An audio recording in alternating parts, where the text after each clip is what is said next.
Mwijoro ryakeye mu karere ka Nyanza mu murenge wa Kigoma, aha ni mu kagari ka Murinja. Muri aka gace humvikanye inkuru itari nziza, ni inkuru y'incamugongo. Iyi nkuru mbi yumvikanye mu mudugudu wa Kana. Mu masaha mu gitondo hagaragaye umurambo w'umubyeyi wishwe n'abagizi ba nabi, aho ngo baje kumukata ijosi, ubundi rijosi bakarifata bakarimubika mu kwaha. Ni amakuru yatanzwe na bamwe mu baturage babashije kubona uyu murambo bwa mbere, kuko ngo bahise babwira inzego z'ubuyobozi nazo zihutira kuhagera. Zihageze zisanga umubyeyi wishwe n'abagizi ba nabi. Aba baturage bavuga ko batigeze bamenya imyirondoro y'uyu mubyeyi, cyane ko bavuga ko adakomoka muri aka gace. Bamwe muri aba baturage kandi bavuga ko batazi uwaba wishe nyakwigendera. Ibi ngo byabateye ubwoba cyane, ngo kuba uwishe nyakwigendera ataramenyekana ngo bamwirinde hakiri kare. Kuba yaratinyutse kuvuga ngo agakeba umuntu kandi azi kava amaraso akamwica, niko bivuze ngo kuba ataboneka yakica n'undi. Turahangayitse cyane kuko atarafata. Ibi bintu birahangayikishije n'ibihe bya nyuma birimo. Yamwishe amukashije ijosi ngo akarikira mu kwaha kwe, nanjye no makuru numvisha. Ariko rwose uwo muntu afashwa agakurikirana agahanwa nk'uko nawe yishe mugenzi wava amaraso. Ubwoba bwo burahari. Nese umuntu ataraboneka ntiyakica n'undi, yakwica n'undi rwose. Twababaye cyane kuko ni indengakamere, ariko twabyumvise ejo mu gitondo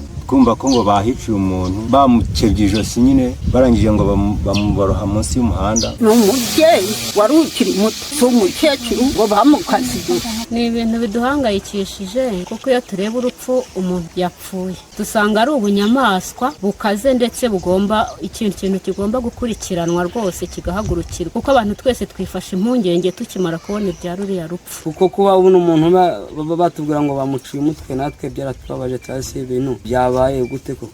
Twibaza uburyo byabaye, batubera cyase abantu ntibabikoze baratahurwa gute? Ariko gusa leta buriya nayo izakoresha unipereza mpaka iboneza abashakashatsi zababona. Ariko buriya abona icyonzo cyuma abona Imana mugaragaza ko amaraso y'umuntu nayo azamusamba icyonzo. Mu byifuzo by'aba baturage barifuza ko uwishe nyakwigendera yashakishwa n'inzego z'umutekano, yamara gufatwa agashyikirizwa ubutabera. Aba baturage banifuza ko icyaha kiramutse gihamye kuba wafashwe, ko byaba na byiza kurushaho anaburanishirijwe mu ruhame, kugira ngo biviremo n'abandi isomo bagifite imyumvire yo kwambura bagenzi babo ubuzima. Abatuye muri aka kagari ka Murinja ibi barabivuga, bavuga ko byabahangayikishije cyane, ndetse ngo batangiye no kugira ubwoba bitewe n'urupfu rw'agashinyaguro uyu mubyeyi yaje kwicwa n'aba bagizi ba nabi. Bakavuga ko abakora amahano nk'aya ngo mu gihe bafashwe kandi bakemera icyaha bajya babihanirwa ku buryo bukomeye, kugira ngo n'utekereza kwambura mugenzi w'ubuzima abireke abicikeho. Afashwe akazanwa mu ruhame rwose akagaragara, ibyo bintu rwose byabihagije, nawe agahanwa nk'uko nawe yishe mugenzi we kandi azi kava amaraso nawe avanye. Abantu ndumva rwose bashakishwa bakaboneka, kuko ibyo bintu ntabwo byabaga inaha ngaha.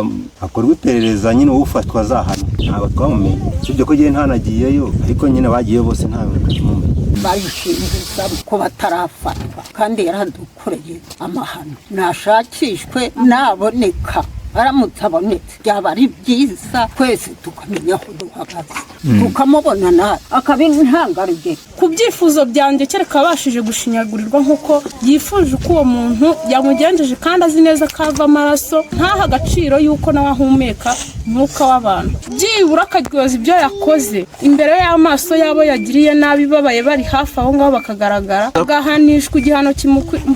Turahangayitse cyane. Kamanzi Hasani ni umuvugizi wa polisi y'igihugu mu ntara y'Amajyepfo, ku murongo wa telefone aganira na BTN TV, yemereye BTN TV ko ukekwaho kwica nyakwigendera yamaze gutabwa muri yombi. Inzego zitandukanye, haba urwego rw'ubugenzacyaha RIB, ngo rukomeje gukora iperereza ku rupfu rwa nyakwigendera, ariko ngo ikishimirwa kurushaho nuko ngo waje kwambura nyakwigendera ubuzima yamaze gutabwa muri yombi. Yahumurije bamwe mu baturage batuye muri aka gace yuko umutekano wawo urinzwe, kandi anabasaba gukomeza kujya batangira amakuru ku gihe hakiri kare. Polisi amakuru yayamenye ku bufatanye inzego z'ibanze ndetse n'abaturage, aho umwe mu bakekwaho kugira uruhare mu rupfu rwa nyakwigendera